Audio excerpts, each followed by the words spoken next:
নবম দশম শ্রেণীর প্রিয় শিক্ষার্থীদেরকে আমি আজকের অনলাইন ক্লাসে স্বাগত জানাচ্ছি। আজকে আমাদের আলোচ্য বিষয় হবে নবম দশম শ্রেণীর গণিত অধ্যায় দ্বিতীয়, এবং এটা একটা সেট এবং ফাংশন অধ্যায়। তো আমরা আজকে টপিকটাকে আমরা বিভিন্ন পর্বে আমরা ভাগ করবো পর্যায়ক্রমে অধ্যায়টাকে। আজকে আমাদের পর্ব 1 আমরা আলোচনা করব, যদি অধ্যায়টার নাম হলো সেট ও ফাংশন। আমরা আজকে প্রথম সেট নিয়ে আলোচনা করব। আসলে প্রিয় শিক্ষার্থীদের উদ্দেশ্যে আমি বলতেছি, সেট বলতে আমরা যেমন আমরা একটা প্রচলিতভাবে আমরা জানি, কিন্তু আসলে ডিনার সেট, তারপরে বিভিন্ন ধরনের সেট, মানে অর্থাৎ চামচ সেট, আমাদের যে আসবাবপত্রের মধ্যে অনেকগুলো সেট কিন্তু আমাদের প্রচলিত অবস্থায় আছে। তো সেট কিন্তু সেটের সংজ্ঞা যদি আমরা বলি, কোনো চিন্তা জগতের সুসংজ্ঞায়িত বস্তুর সমাবেশকে বা সংগ্রহকে সেট বলে। তো সেট আসলে একটা স্পেস বোঝাবে। সেটের জনক, আমরা এই সেট নিয়ে যে প্রথম কাজ শুরু করেছিলেন তিনি জার্মান একজন গণিতবিদ, তার নাম জস ক্যান্টর। তো এই সেটকে আমরা বিভিন্নভাবে প্রকাশ করতে পারি। অর্থাৎ আমরা একটু আগে বলছি সেট আসলে একটা স্পেস বোঝাবে, অর্থাৎ এখানে কিছু উপাদান থাকবে। যেমন আমরা একটা জিনিস আমরা বুঝি, যেন আমাদের বাংলাদেশটাও কিন্তু বিভিন্ন ভাগে ভাগ করা হয়েছে, ডিভিশনে ভাগ করা আছে। এটা জেলা, উপজেলা, বিভিন্ন ইউনিয়ন এবং গ্রাম পর্যায়ে পর্যন্ত আছে। আমরা যদি মনে করি যে উপজেলা আসলে জেলার একটা সাবসেট, অর্থাৎ জেলার আন্ডারে কিন্তু উপজেলাটা আছে। তো এইভাবে আসলে মানে সাবসেট বা আমরা যে উপসেটের কথাও কিছুক্ষণ পরে বলবো, অর্থাৎ একটার চিন্তাও আমরা করতে পারবো। সেট যখন আমরা সেটের বিভিন্ন গাণিতিক সমস্যা যখন সমাধান করব, তখন পর্যায়ক্রমে আমরা আলোচনা করব। তো সেট আমরা একটু আগে বলছি, সেটের জনকের কথা বলছি, একজন জার্মান গণিতবিদ জস ক্যান্টর সেটের জনক। তো সেটকে আসলে আমরা বিভিন্নভাবে প্রকাশ করতে পারি, অর্থাৎ দুইটি প্রচলিত পদ্ধতি আমাদের এখানে আছে। একটা হলো তালিকা পদ্ধতি। সাপোজ তোমরা যদি মনে করো এখানে সেট, আমরা যদি মনে করি এটা একটা সেট, তাহলে এখানে 2, 4 এবং 5 এটা হলো এলিমেন্ট অফ সেট। তো এবং অর্থাৎ এটা একটা সসীম সেটও বলা যাবে, অর্থাৎ যে সেটের উপাদান কাউন্টিং করা যাবে তাকে আমরা সসীম সেট বলবো। তাহলে এই যে আমরা সেটকে একটা প্রকাশ করলাম একটা ভাবে, তো মনে রাখতে হবে এখানে যে আমরা এটাকে এ সেট মনে করতে পারি। তো তোমরা একটু বলবো নর্মাল ওয়েতে আমরা যেটা চিন্তা করবো সেটা হলো, একটা সেটকে ইংরেজি বর্ণমালার বড় হাতের অক্ষর দ্বারা প্রকাশ করা হয়। সেটের পার্টিশন হলো দ্বিতীয় বন্ধনী, এবং সেটের বিভিন্ন উপাদানগুলোকে আমরা কমা চিহ্ন দ্বারা আমরা পৃথক করব। যদিও সেটের আরও বিভিন্ন প্রকাশ আছে, আমরা যেহেতু এলিমেন্টারি জিনিসে আলোচনা করতেছি, আমরা এটাই মনে করবো যে এখানে এ একটা সেট, তার উপাদান হলো 3টি, এবং এটাকে আমরা সসীম সেট বলতে পারবো। এবং সেটের এটা একটা তালিকা পদ্ধতি, আমরা তালিকার মাধ্যমে প্রকাশ করেছি। যেহেতু এখানে সসীমের প্রশ্ন আছে, তাহলে অনেকের প্রশ্ন আসতে পারে হয়তো বা তাহলে অসীম সেটটা আসবে। যেমন জোড় সংখ্যা সেট। সাপোজ আমরা যদি এখন জোড় সংখ্যা মনে করি, আমরা কিন্তু সারা জীবনে আমরা জোড় সংখ্যা লেগে শেষ করতে পারবো না। This is infinite set, this is finite set, অর্থাৎ সসীম সেট এবং অসীম সেট। এটা জোড় সংখ্যার একটা সেট। এইভাবে বিজোড় সংখ্যার সেট আসতে পারে, 5-এর গুণিতকের একটা সেট আসতে পারে, এবং এইভাবে যে কোনো সংখ্যার গুণিতক আসতে পারবে সেটের। তো আমরা যদি আরেকটু বুঝবো এখানে, যেহেতু গুণিতক গুণনীয়কের কথা বলছি, আসলে গুণনীয়কের সেটটা হবে কি সসীম। সাপোজ যদি বলা হয় এখানে 6-এর গুণনীয়ক, তাহলে দেখো গুণনীয়ক এর সেট যদি আমরা মনে করি এখানে 6-এর গুণনীয়কের সেট, তাহলে কি হবে বলতো? তাহলে এটা অর্থ হলো এখানে 6 সংখ্যাটি বা 6 এই যে ডিজিটটা, এটা সিঙ্গেল ডিজিট, এটা কোন কোন সংখ্যা দ্বারা বা কার দ্বারা সে বিভাজ্য হবে। তো আমরা যদি বলতে পারি এখানে 6 কিন্তু 1 দ্বারা অবিভাজ্য, 2 দ্বারা অবিভাজ্য, 3 দ্বারা এবং আপ টু 6 দ্বারা সে বিভাজ্য, তাহলে এটা সসীম সেট। তাহলে মনে রাখবে গুণনীয়কের সেটটা হলো কিন্তু সসীম সেট। আবার যদি গুণিতক বলা হয়, সাপোজ আমরা যদি মনে করি এখানে 2-এর গুণিতক, এখানে আমরা এটা ধরতে পারবো কিন্তু 2-এর গুণিতকের সেট, এটা জোড় সংখ্যার সেট হয়ে গেছে অনেকটা। তো আশা করি তোমরা এখানে সেটের আমরা যেটা আলোচনা করলাম, আমরা সেটের তালিকা পদ্ধতির কথাই বলছি। আসলে তালিকা, তাহলে সেট গঠনটা তাহলে কেমন হবে? যেমন আমরা যদি এখন লিখি এখানে, যেমন দেখো, তাহলে এটা সেটের তালিকা পদ্ধতি। আমরা এখন সেট বিল্ডার মেথড নিয়ে আলোচনা করবো, যাকে বলা হবে কি সেট গঠন পদ্ধতি। তাহলে প্রিয় শিক্ষার্থীরা তোমরা দেখো, এখন আমাদের সামনে একটা সেট এখানে আছে, আমরা এটাকে তালিকা পদ্ধতির কথা বলছি। এখন যদি বলা হয়, যেমন সাপোজ আমাকে যদি বলা হলো এখানে, আমরা এখানে আরেকটা সেট মনে করতে পারি বি। এখানে আমরা যদি মনে করি এখানে x বিলংস টু n, আমি একটু বিলংস টু নিয়ে একটু পরে আলোচনা করতেছি। আসলে এটা এই চিহ্নটার নাম হলো কি, এই চিহ্নটা একটা ল্যাটিন বর্ণ, এটার নাম হলো এপসাইলন। এবং এটাকে আমরা শুধু সেটের উপাদান মানে সে যেমন দেখো এখানে 2 less than x less than কত এখানে 6।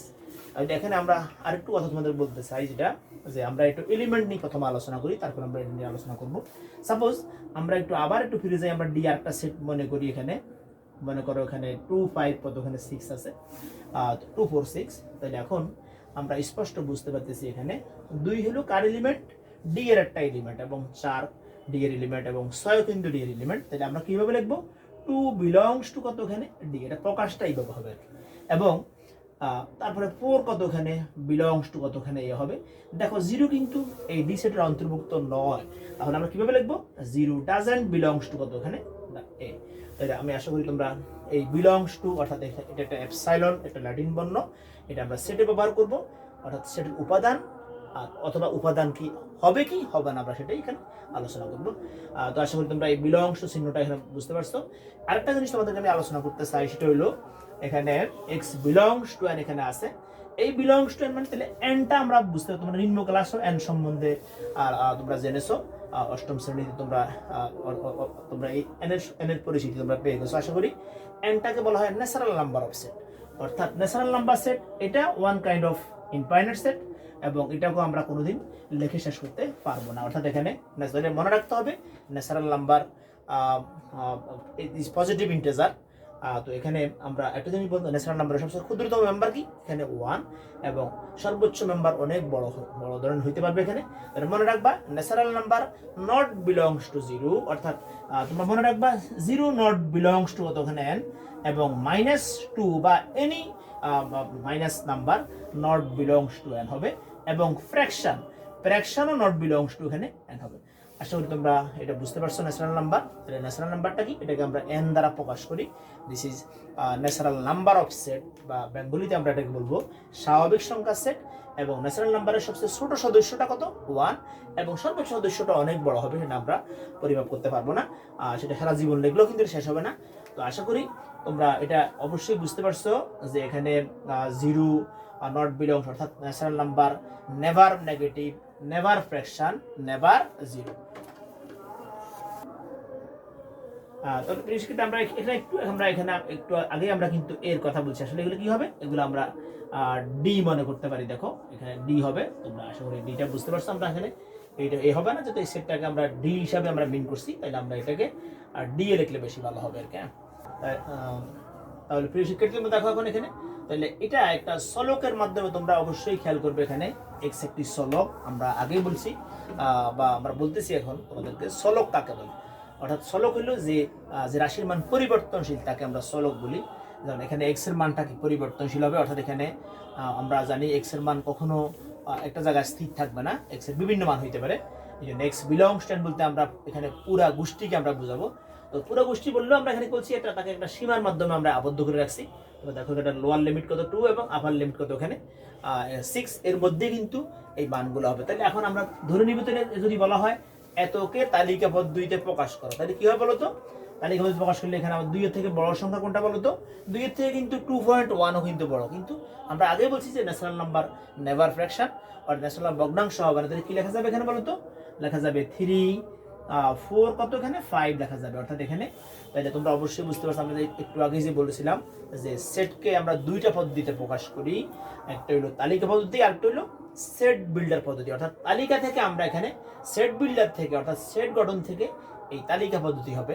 এটা আমাদের বিভিন্ন গাণিতিক সমস্যা আমরা কিন্তু এই জিনিসগুলা কিছুক্ষণ পরে কিন্তু আমাদেরকে মানে তালিকা করে কিন্তু আমরা বিভিন্ন সেটের বিভিন্ন অপারেশনের গাণিতিক সমস্যাগুলো আমরা সমাধান করব। প্রিয় শিক্ষার্থীরা, আমি এখন আমরা সেটের গাণিতিক সমস্যার সমাধান করতে গেলে কিছু প্রতীকের সাহায্যে আমরা কিভাবে গাণিতিক সমস্যাগুলো সমাধান করব আমি সে ব্যাপারে একটু আলোকপাত করতেছি। দেখো, যেমন তোমরা একটা জিনিস খেয়াল করো, এখানে এটা একটা ইউ চিহ্ন, এটা দ্বারা কি বোঝাবে বলো তো, এটা দ্বারা বোঝাবে ইউনিয়ন। তোমরা অবশ্যই খাতা কলম নিয়ে বসবে।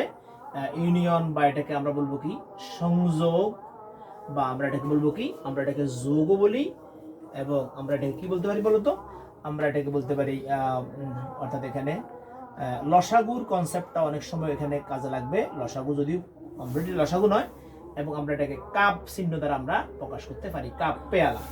অর্থাৎ এখানে আমি তোদেরকে একটু বলতে চাই, দেখো এখানে আমরা কিছুক্ষণ পরে কিছু গাণিতিক সমস্যার মাধ্যমে আমরা এই সমাধানটা তোমাদের দেখাবো। এরপর দেখো তোমরা আরেকটা চিহ্ন দেখো, এটা হলো কাপের উল্টা, এটাকে আমরা বলি ইন্টারসেকশন,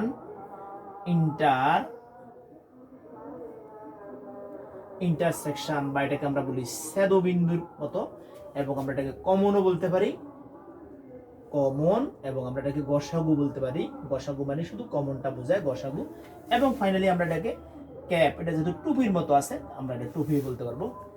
আশা করি প্রিয় শিক্ষার্থী তোমরা এই সেটের এই সিম্পল জিনিসগুলো বুঝছো, এবং আমরা কিছুক্ষণ পর যখন গাণিতিক সমস্যা সমাধান করব তখন এটা ভালোভাবেই তোমরা আত্মস্থ করতে পারবে। আরেকটা জিনিস তোমাদেরকে আমি বলতেছি, দেখো এটাকে আমরা বলি কম্পিউটারের ভাষায় এটাকে আমরা বলি ব্যাকস্ল্যাশ, অর এটাকে আমরা বিয়োগও বলতে পারি, অর্থাৎ মাইনাসও আমরা বলতে পারি। সেটের বিয়োগটা কিন্তু সাধারণ অর্থে একটু অন্যভাবে প্রকাশ করা হয়, সেটের বিয়োগ আসলে বাদ বোঝানো হয়। আমরা কিছুক্ষণ পরে এক্সাম্পলের মাধ্যমে এই সমস্যাটা এখন আমাদের দেখাবো। তাহলে মনে করো এখন এজ এ এক্সাম্পল আমরা এখানে একটা এক্সাম্পল সেট করতেছি। দেখো সবাই একটু, একটি সেট মনে করো, সাপোজ দ্যাট 3 4 কতখানে 5, এটা সেটের তালিকা, এবং এটা অবশ্যই 3টি উপাদান মিলে এটাকে আমরা সসীম সেট বলতে পারবো। এটা অবশ্যই সসীম সেটের একটা উদাহরণ। তাহলে বি আর একটি সেট, এটা হলো 5 কত, আমরা 6 দিলাম। তাহলে এখন হলে যদি আমাকে যদি বলা হয়, এখানে আমরা একটা গাণিতিক সমস্যা এখানে সেট করলাম। দেখো যে যদি বলা হয় এত হলে এ cup B comma A cap B, এবং যদি বলা হয় এখানে এ মাইনাস কতখানে বি নির্ণয় করো। আমরা এখন এই গাণিতিক সমস্যাগুলো তোমাদেরকে সমাধান করে দেখাবো, তখন তোমরা এই চিহ্নগুলোর পরিচিতি তোমরা পেয়ে যাবে। অর্থাৎ তোমরা তাহলে কিভাবে তোমরা সেট নিয়ে সেটের গাণিতিক সমস্যা সমাধান করবে আশা করি তোমরা বুঝবে। তাহলে এবার দেখো আমরা প্রথমে এখানে সলিউশন, এর অর্থ সমাধান সংক্ষেপে আমরা লিখলাম এখানে এ কাপ বি। তোমরা দেখো এখানে আমরা এর মানটা কত পেয়েছি, এটা কত, এর মানটা আমাদের আছে কতখানে 3 4 5, কাপ 5 কতখানে 6। তাহলে তোমরা অবশ্যই বুঝতে পারতেছো এখানে 3 4 5 আছে এবং 5 6 আছে এখানে। তাহলে কমন আনকো আমরা বলছি এটা লসাগুর একটা কনসেপ্ট। তাহলে কি হবে আনসার, এটা মনে রাখবে দুটি সেটের কাপ বা ইউনিয়ন কিন্তু একটা সেটে হবে। অর্থাৎ আনসারটা কেমন হবে বলো তো, আনসার হবে এখানে 3 4 কতখানে 5 এবং 6, অর্থাৎ এটা একটা আনসার। এরপরে তোমরা যদি মনে করো এখানে আমরা পরবর্তী গাণিতিক সমস্যার সমাধান করতেছি। দেখো এখানে 3 4 কতখানে 5 এবং ক্যাপ এখানে 5 6। তাহলে মনে করো এখন কমন উপাদান কোনটা মনে করো তো, কমন উপাদান এখানে দেখো কমন উপাদান হলো এখানে শুধু 5 একটা কমন উপাদান। আশা করি তোমরা এই দুটি গাণিতিক সমস্যা খুব সহজভাবে বুঝছো, এবং এই চিহ্নের আমরা কিভাবে চিহ্ন দ্বারা গাণিতিক সমস্যাগুলো অপারেট করব তোমরা আশা করি এটা বুঝতে পারছো। তাহলে এখন দেখো আমরা পরবর্তী যেটা আমাদের এখানে আরেকটা কাজ এখানে আছে, দেখো এ মাইনাস বা ব্যাকস্ল্যাশ এ মাইনাস, এখানে কি হবে বলতো, এখানে 3 4 কতখানে 5 বিয়োগ কতখানে 5 কতখানে 6। তো সবাই একটু মনে রাখবে যখন বিয়োগ করবে, এখানে এ থেকে আমরা বিটা বিয়োগ করলাম, তাহলে এখানে বাদ বুঝাবে কোনো কমন উপাদান থাকলে, যেমন এখানে 6 এখানে আর কাউন্টেবল হবে না। যখন আমি এ থেকে বি বিয়োগ করব তখন এটাকে আমি মুখ্য ভূমিকা রাখবো। এখানে সেটের বিয়োগ অন্যান্য বিয়োগের থেকে একটু আলাদা আছে। তাহলে আনসারটা কেমন বলো তো, আনসার হবে এখানে 3 4। আশা করি তোমরা এই গাণিত এখন 6 এখানে আসবে না।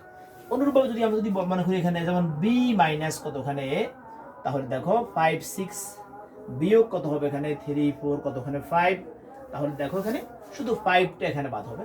তার মানে এখানে 3 4টা এখানে কাউন্টেবল হবে না, এখানে সেটের বিয়োগ বাদ বোঝানো হয়। তাহলে কি হবে আনসার বলো তো, আনসার হবে এখানে অর্থাৎ যদি এখানে 5 চলে যায় তাহলে কি থাকবে, এখানে 6 হবে এটার আনসার। আশা করি তোমরা সেটের এই 3টি সিম্পল অপারেশন, অর্থাৎ এখানে আমরা কিভাবে কাপ ক্যাপ অর্থাৎ ইউনিয়ন, ইন্টারসেকশন এবং ব্যাকস্ল্যাশ বা মাইনাসগুলো আমরা দিয়ে কিভাবে আমরা সেটের গাণিতিক সমস্যা সমাধান করবো আশা করি তোমরা এটা সহজভাবেই বুঝতে পারছো। তাহলে প্রিয় শিক্ষার্থীরা আমরা এখন এতক্ষণ যে আমরা সেট নিয়ে আমরা আলোচনা করেছি এবং সেটের বিভিন্ন চিহ্ন নিয়ে আমরা আলোচনা করেছি, সেই সাপেক্ষে আমরা এখানে একটা গাণিতিক সমস্যা এখানে রাখছি। দেখো এই একটি সেট এ সমান x belongs to n such that, মানে যাহাতে 2 less than x less than equal to 5, এটা একটা সেটের একটা সেট গঠন পদ্ধতিতে এই সেটটা আছে। আরেকটি সেট এখানে B X belongs to N such that X জোড় সংখ্যা এবং এক্স এর মানটা হলো কত 6 এর থেকে ছোট, সমান অথবা ছোট হলে আমাদেরকে সেটের এই দক্ষতাগুলো এখানে এ কাপ বি এবং এ মাইনাস বি এটা নির্ণয় করতে হবে। তাহলে এট ফার্স্ট আমাদেরকে যখন আমরা সমাধানটা করব আমাদেরকে কি দিতে হবে, এখানে আমরা সলিউশন লিখবো, এখানে সমাধান। তো আমাদের এখানে এ সেটটা আমরা প্রথম তালিকা দেখি, এখানে এর মানটা কত হবে বলতো, এখানে 2 এর থেকে বড় এটা হবে 3, 4 কত এখানে 5 হবে, এটা আমরা এ সেটটা পেলাম। বি সেটের অবস্থা কেমন হবে বলতো, বি হলো জোড় সংখ্যা, তাদের জোড় সংখ্যা এখানে 2, 4 এবং 6, এটা আরেকটি সেট আমরা পেলাম। তাহলে আমরা খুব সহজ উপায়ে এতক্ষণ যে আমরা সেট নিয়ে আলোচনা করেছি, সেটকে দুইটি পদ্ধতিতে প্রকাশ করা হয়, সেট গঠন এবং তালিকা। যেহেতু আমরা যখনই এই কাজগুলো আমরা করতে যাব তখন আমরা কিন্তু অবশ্যই সেটকে তালিকা পদ্ধতিতে প্রকাশ করতে হবে।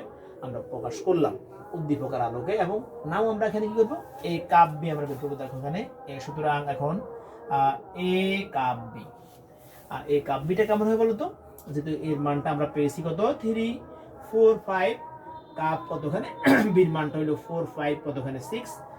তাহলে আমরা আগেই বলেছি কমন আনকমন সব হবে, কাপের ইউনিয়নের অপারেশনটা কিভাবে হবে, যেমন 2, এবং আমরা একটু তুমি সবসময় মনে রাখবে একটু সিরিয়ালি লেখা শেষ, হয়তো অ্যাসেন্ডিং অর্ডার নয় ডিসেন্ডিং অর্ডার উপাদান করে লিখবে। তাহলে এখানে 2, 3 দেখো তো 4 এখানে আছে 4 এবং 5, 6, এখানে এটা ওয়ান অফ দ্য আনসার। এরপরে আমরা এখানে একটা কাজ করবো, এখানে এ ক্যাপ বি লিখবো, এ ক্যাপ বি। তো এ ক্যাপ বিটা কেমন হবে দেখো, এখানে 3, 4, 5 আমরা লিখলাম, এবং ক্যাপ 2, 4 আমরা 6 লিখবো, এবং এখানে কি হবে বলতো, কমন উপাদান কি আছে এখানে আছে আমাদের এখানে অনলি এখানে 4 আছে, তাহলে এখানে 4টা আনসার হবে আর কি। তো আশা করি তোমরা এই দুটি গাণিতিক সমস্যার সমাধান এই কাপ বি এবং ক্যাপ বিটা সহজভাবে বুঝতে পারছো। এবং ফাইনালি এখানে আমাদের এখানে এ মাইনাস বি বা এ ব্যাকস্ল্যাশ বি আমরা এখানে ইচ্ছা করি, যেহেতু এখানে ব্যাকস্ল্যাশ মানে মাইনাস। তো এখানে 3, 4 কতখানে 5 লিখবো, এবং ব্যাকস্ল্যাশ দিয়ে কি লিখবো, এখানে 2, 4 কতখানে 6 আমরা লিখলাম। দেখো তো এখানে আমরা আগেই বলছি যখন সেটের আমরা যখন প্রথম থেকে যখন দ্বিতীয় সেটটা বাদ দিব তখন শুধু কমন উপাদান থাকলে বিয়োগ হবে, না হলে প্রথম সেটটাই কিন্তু আনসার হয়ে যাবে এখানে। তো দেখো তো কি আছে, এখানে 4 আছে, এখানে 4টা বাদ হলে এখানে আনসার কি হবে, আনসার হবে 3, 5 আনসার হবে।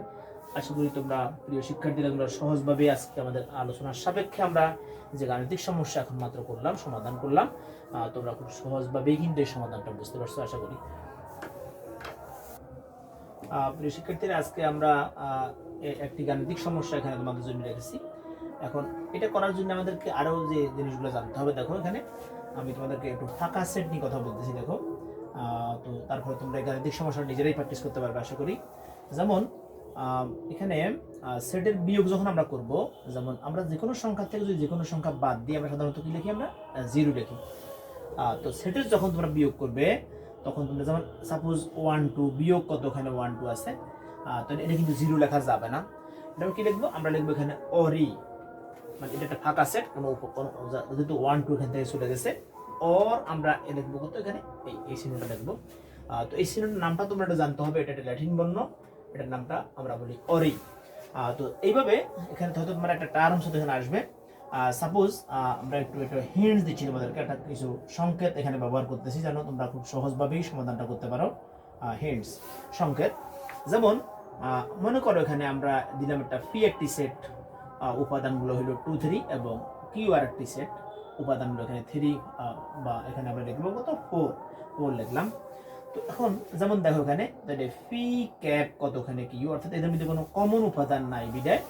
যেমন তোমরা যদি একটা কাজ করো এখানে 2, 3 এবং ক্যাপ কতখানে যদি 4 তোমরা লেখো, দেখো কোনো কমন উপাদান এদের মধ্যে নাই, তার মানে আনসারটা কি হবে বলো তো, আনসারটা হবে অরি। তো অরিকে অনেকে কিন্তু এইভাবে, তোমরা কিন্তু কখনো এই ভুলটা করবে না, এটা কিন্তু আর অরি থাকে নাই, অরিকে এইভাবে লেখা যাবে না, এটা ভুল। এই তোমরা এই ভুলটা করবে না, অরি হয়তো এটা আর না হলে অরি হলো এটা। তো আশা করি তোমরা এটা আমরা ক্রস চিহ্ন দিয়ে দিচ্ছি, এটাকে অরি লেখা যাবে না এখানে, এটা হবে না।